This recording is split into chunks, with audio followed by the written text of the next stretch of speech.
तो प्यारे बच्चों, एक बार फिर से आप सभी का आपके प्यारे से यूट्यूब चैनल एसकेएम स्टडी के इस लेटेस्ट वीडियो में बहुत बहुत स्वागत है। और आज के इस वीडियो में क्लास 12th के बच्चों के लिए 2022 का ये paper 348 GP previous year papers का सलूशन करेंगे। वीडियो को एंड तक देखना, पूरा का पूरा पेपर का सलूशन कर देंगे इस वीडियो में दोस्तों, ठीक है ना। पूरा का पूरा अगर आप इस प्रीवियस ईयर पेपर्स पढ़ के जाते हो तो इसमें से आप देखोगे अच्छा खासा क्वेश्चन बोर्ड एग्जाम में फंसने वाला है, ठीक है ना। तो चलिए शुरू करते हैं। देखो ये पूरा यहाँ पे मैंने सॉल्व किया है, एकदम बिल्कुल येलो कलर का है, ठीक। और इस वीडियो में पूरा का पूरा सलूशन दिखाएंगे। सभी लोग वीडियो को लाइक कर दें, नहीं तो चैनल को सब्सक्राइब करके बेल आइकन दबा दें ताकि आने वाली नोटिफिकेशन का वीडियो जल्द ही आपके पास पहुंचता रहे दोस्तों, ठीक है ना। सारा का सारा सलूशन इस वीडियो में करेंगे। Let's start now. यहाँ देखिए पहला क्वेश्चन है, दोहरा निषेचन होता है। तो दोहरा निषेचन जो है आवृत्तिबीजी पौधे एंजियोस्पर्म में होता है। किस में होता है दोस्तों? आवृत्तिबीजी पौधे एंजियोस्पर्म में जो है दोहरा निषेचन किया जाता है। नेक्स्ट क्वेश्चन है, विषाणु का आनुवंशिक पदार्थ है। तो विषाणु का आनुवंशिक पदार्थ कौन है? डीएनए अथवा आरएनए दोस्तों जो है विषाणु का आनुवंशिक पदार्थ होता है, यानी इसका पहला नंबर ऑप्शन राइट है। नेक्स्ट है, श्वेत रुधिर कणिकाओं के अति उत्पादन के परिणाम स्वरूप होता है। तो श्वेत रुधिर कणिकाओं के अति उत्पादन के परिणाम स्वरूप क्या होता है, जरा ध्यान देना। इसमें होता है दोस्तों ल्यूकीमिया होता है, ठीक है ना। क्या होता है? ल्यूकीमिया, यानी श्वेत रुधिर कणिका के अति उत्पादन के परिणाम स्वरूप ल्यूकीमिया होता है। याद रखना क्या होता है दोस्तों? ल्यूकीमिया होता है। ओके। नेक्स्ट क्वेश्चन है, डीएनए के रासायनिक सूत्र। तो डीएनए के रासायनिक क्या हैं, जरा ध्यान देना। डीएनए के रासायनिक चाकू हैं। तो डीएनए के रासायनिक चाकू क्या है दोस्तों? तो याद रखना एंडोन्यूक्लियस जो है डीएनए के रासायनिक चाकू हैं, ठीक।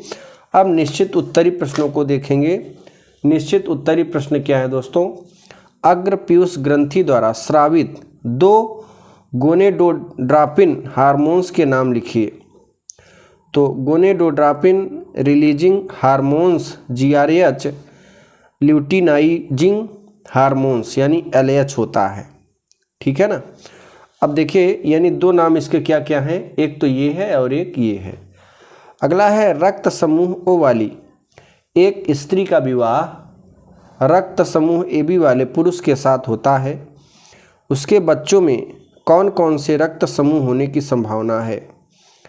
दोस्तों O तथा AB रक्त वर्ग वाले माता पिता की संभावित संतानों के रुधिर वर्गों का जीनोटाइप होगा। संतति का रक्त वर्ग A अथवा B हो सकता है। यानी अगर O ग्रुप माता का ब्लड है और AB पिता का है तो दोनों के संयोग से जो संतति उत्पन्न होगी, जो संतान उत्पन्न होगी दोस्तों, वो A भी हो सकता है अथवा B भी हो सकता है। अब आगे है, दोहरा निषेचन क्या है, इसकी खोज किसने की? तो दोस्तों दोहरा निषेचन आवृत्तिबीजी पौधे में परागण की जनन कोशिका से बने नर युग्मकों में से एक अंड कोशिका मादा युग्मक से तथा दूसरे नर युग्मक द्वितीय केंद्रक से संलग्नित होता है। इन दोनों क्रियाओं निषेचन धन त्रिसंलयन को सम्मिलित रूप से दोहरा निषेचन कहते हैं। इसकी खोज नवाश्चिद 1998 ने किया था, ठीक है ना। नेक्स्ट क्वेश्चन देखिए, बहुत इंपॉर्टेंट क्वेश्चन है। डीएनए तथा आरएनए में 2 अंतर लिखिए। तो डीएनए में पहला 2 अंतर क्या है? कोशिका के केंद्रक में क्रोमोसोम में अपेक्षाकृत बड़ा मात्रा में डीएनए होता है, यह आपका पहला है। और दूसरा है डीएनए डबल स्टैंडर्ड होता है, ठीक है ना। डीएनए में डबल स्टैंडर्ड और देखो यहाँ पे आरएनए में सिंगल स्टैंडर्ड होता है ना।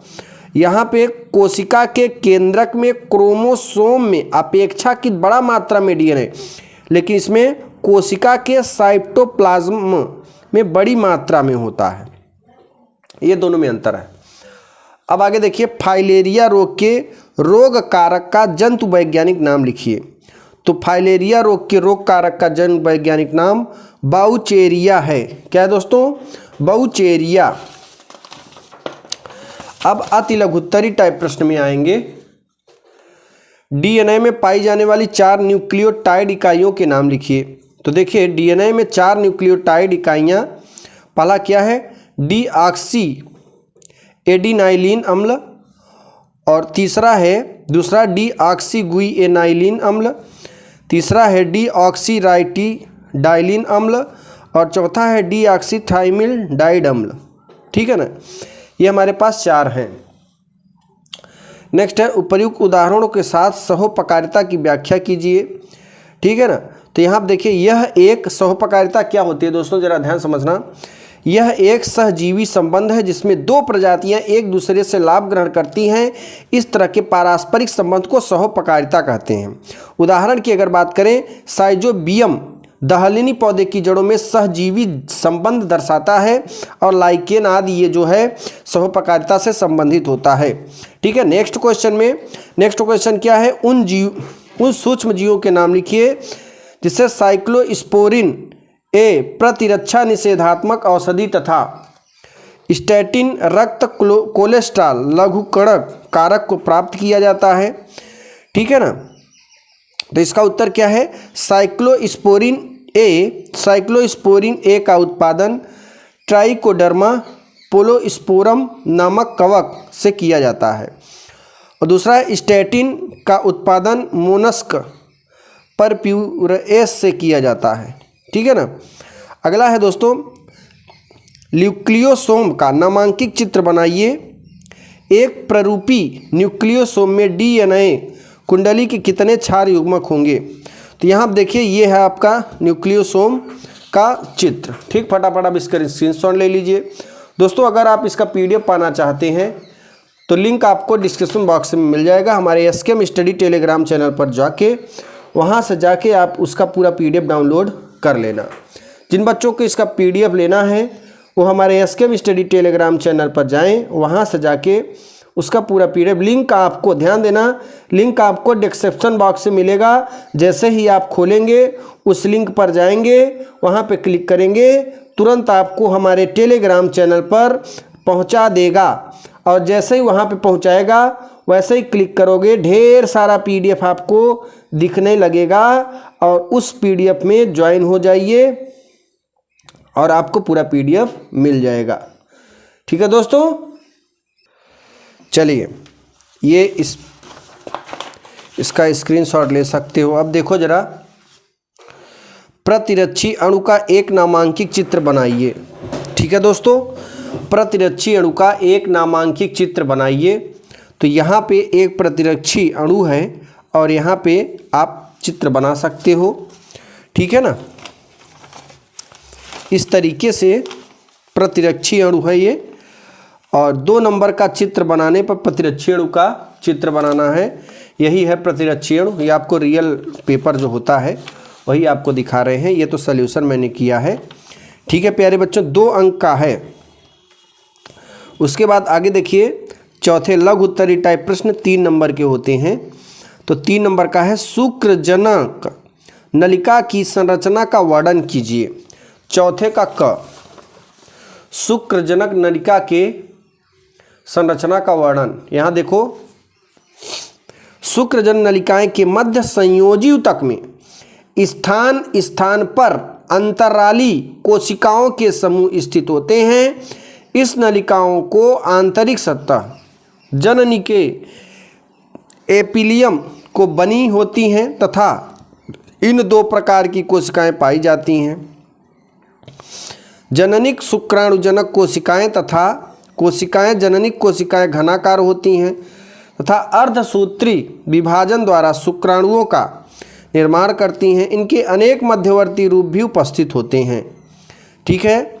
और सर्टोली कोशिकाएं बड़ी व शंकु के आकार की होती हैं। यह विकसित होते हुए शुक्राणुओं को पोषण उत्पन्न उपलब्ध करती हैं।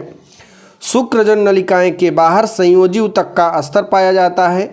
इस ऊतक में नलिकाओं के बीच बीच में अंतःस्रावी लेडिंग कोशिकाएं पाई जाती हैं।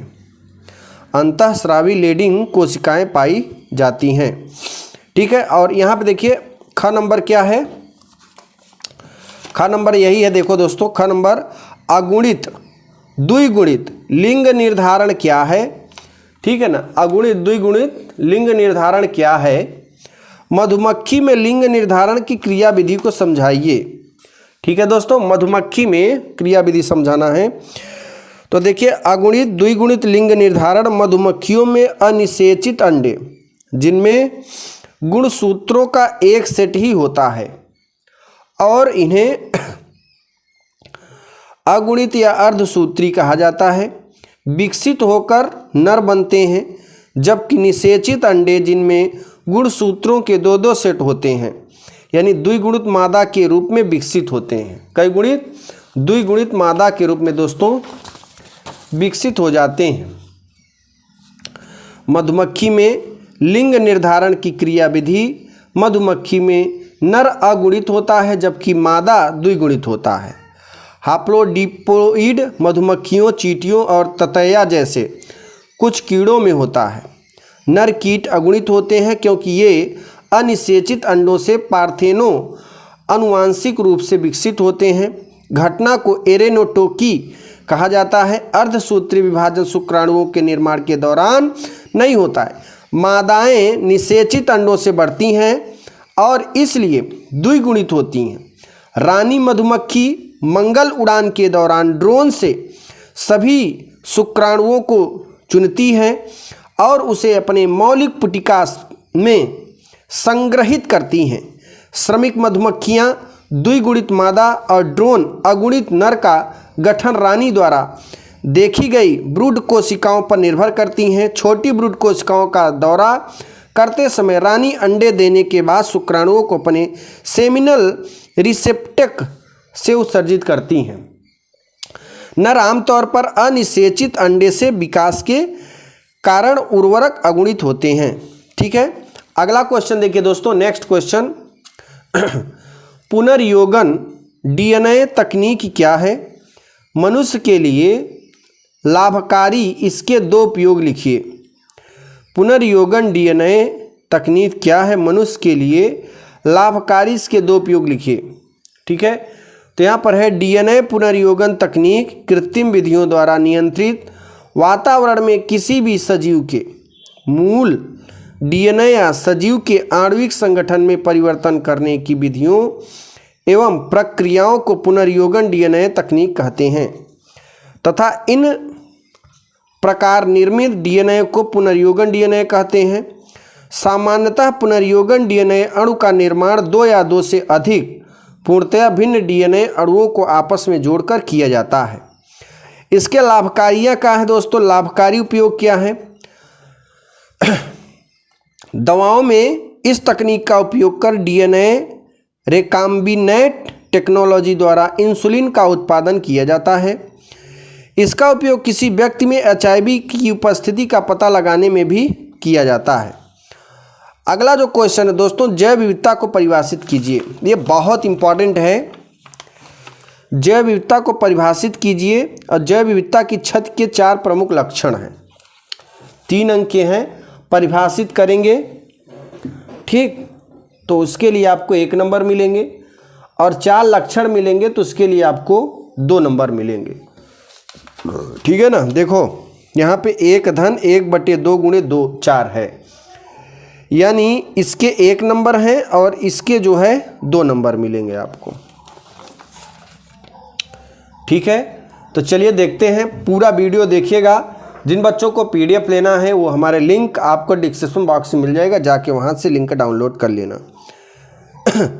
दोस्तों, जैव विविधता यह शब्द ग्रीक शब्द बायो अर्थात जीवन तथा लैटिन शब्द डाइवर्स अर्थात भिन्न से मिलकर बना है, जिसका शाब्दिक अर्थ है पृथ्वी के जीवों की विविधता। जैव विविधता वास्तव में एक व्यापक अर्थों वाला शब्द है जिसको लोकप्रिय बनने में सामाजिक जीव वैज्ञानिक एडवर्ड विलसन का प्रमुख योगदान है। छत के 4 प्रमुख कारण हैं। आवासीय छत तथा विखंडन, दूसरा है अतिदोहन, तीसरा है विदेशी जातियों का आक्रमण और चौथा है सह विलुप्तता। ठीक है ना। फिर आगे देखिए दोस्तों, नेक्स्ट है 5 नंबर प्रश्न में आ जाएंगे। अब किसमें दोस्तों? 5 नंबर प्रश्न में आएंगे। आभासी और अनिषेक जनित फल क्या है? प्रत्येक का एक उदाहरण लिखिए। ठीक है, प्रत्येक का एक उदाहरण लिखिए। यहाँ पर भी आभासी और अनिषेक फल, आभासी अगर लिखोगे तो उसमें 1 नंबर मिलेगा, अनिषेक जनित फल उसको लिखो इसमें भी 1 नंबर, प्रत्येक का एक एक उदाहरण, यानी इसका एक उदाहरण 1 नंबर का है, इसका एक उदाहरण 1 नंबर का है। कुल मिला के आपको 3 नंबर मिलेंगे। ठीक है ना। चलिए इसको समझ लेते हैं, ध्यान से देखना मेरे प्यारे बच्चों। आभासी फल अंडाशय के अतिरिक्त पुष्प या पुष्पक्रम के किसी अन्य भाग से निर्मित फल आभासी फल कहलाते हैं। जैसे सेब में फल का निर्माण मांसल पुष्पासन से होता है, अतः इसे आभासी फल कहते हैं। सेब में खाद्य भाग पुष्पासन है, अंडाशय नहीं है। अनिषेक जनित फल क्या है? हमेशा निषेचन के पश्चात अंडाशय ओवरी से फल बनता है, कभी कभी बिना निषेचन के अंडाशय फल में विकसित होता है। ऐसे फल अनिषेक फल तथा फल बनने की क्रिया अनिषेक फलन कहलाती है। उदाहरण के लिए जैसे केला है, पपीता है, संतरा है। ठीक है ना। अब हम वाहित मल का उपचार समझ लेते हैं। देखिए दोस्तों, वाहित मल क्या होता है? यहाँ पे है वाहित मल उपचार पर टिप्पणी, यानी टिप्पणी देंगे तो इसमें भी 3 नंबर आपको मिलेगा। ठीक है। तो दोस्तों, वाहित मल उपचार मल जल प्रशोधन या घरेलू अपशिष्ट जल प्रशोधन, सीवेज ट्रीटवाही, अपवाही गंदा जल और घरेलू दोनों प्रकार के अपशिष्ट जल और घरेलू मल जल से संदूषित पदार्थों को हटाने की प्रक्रिया, इससे भौतिक, रासायनिक और जैविक संदूषित पदार्थों को हटाने की भौतिक, रासायनिक और जैविक प्रक्रिया शामिल है। इसका उपयोग एक अपशिष्ट प्रवाह या प्रशोधित गंदा जल और एक ठोस अपशिष्ट या कीचड़ का उत्पादन करना जो वातावरण में निर्वहन या पुनर्प्रयोगन के लिए उपयुक्त होता है। ठीक है। अब देखिए ग नंबर की अगर बात कर लें, क्राई प्रोटीन क्या है? उस जीव का नाम बताइए जो इसे उत्पन्न करता है। मनुष्य ने अपने लाभ के लिए इस प्रोटीन का किस प्रकार उपयोग किया है? दोस्तों जरा ध्यान देना। दोस्तों क्राई प्रोटीन क्या होता है, जरा ध्यान देना। क्राई प्रोटीन्स क्रिस्टेलाइन प्रोटीन है। ये मिट्टी में रहने वाली जीवाणु बेसिलस ट्यूरिंगिनेंसिस के कुछ स्टेन के प्लाज्म में पाए जाने वाले जीन द्वारा उत्पन्न किए जाते हैं। इनको एंडोटॉक्सिन कहते हैं। इसका उपयोग मनुष्य में कुछ विशिष्ट और संभावित ट्रांसजेनिक फलों जैसे BT cotton, BT corn, BT बैगन और अन्य के निर्माण के लिए क्राई प्रोटीन का उपयोग किया जाता है, जो कीड़ों के खिलाफ प्रतिरोध दिखाता है। किसके खिलाफ? कीड़ों के खिलाफ प्रतिरोध को दिखाता है। नेक्स्ट है दोस्तों, निम्नलिखित में जरा ध्यान देना, निम्नलिखित में किन्हीं 2 का उपयुक्त उदाहरण सहित परिभाषित कीजिए। शीत निष्क्रियता, छद्मावरण, बायोपायरेसी। ठीक, तो यहाँ पे देखो 3 है, 3 में से आपको 2 पर परिभाषित करना है। तो हम यहाँ पे शीत निष्क्रियता पर कर देते हैं और बायोपायरेसी पर कर देते हैं। ठीक है ना। ध्यान देना दोस्तों, शीत निष्क्रियता क्या है? शरद ऋतु में अक्रिय या सुप्तावस्था में जाकर समय बिताने की क्रिया को शीत निष्क्रियता कहते हैं। नर्दन जमीनीय गिलहरियां जो है ये सुप्तावस्था में जाकर समय बिताती हैं। ठीक, इसे ही हम शीत निष्क्रियता बोलते हैं। अगला है बायोपायरेसी।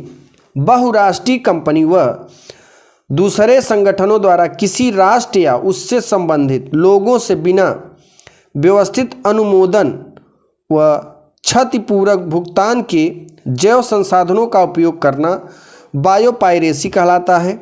ठीक है, उदाहरण के लिए भारत में उपचार के लिए प्रचलित हल्द का पेटेंट अमेरिका कंपनी ने लिया था और किसी भी प्रचालित अनुमति के बिना किसी के जैव संसाधनों का उपयोग बायोपायरेसी कहलाता है।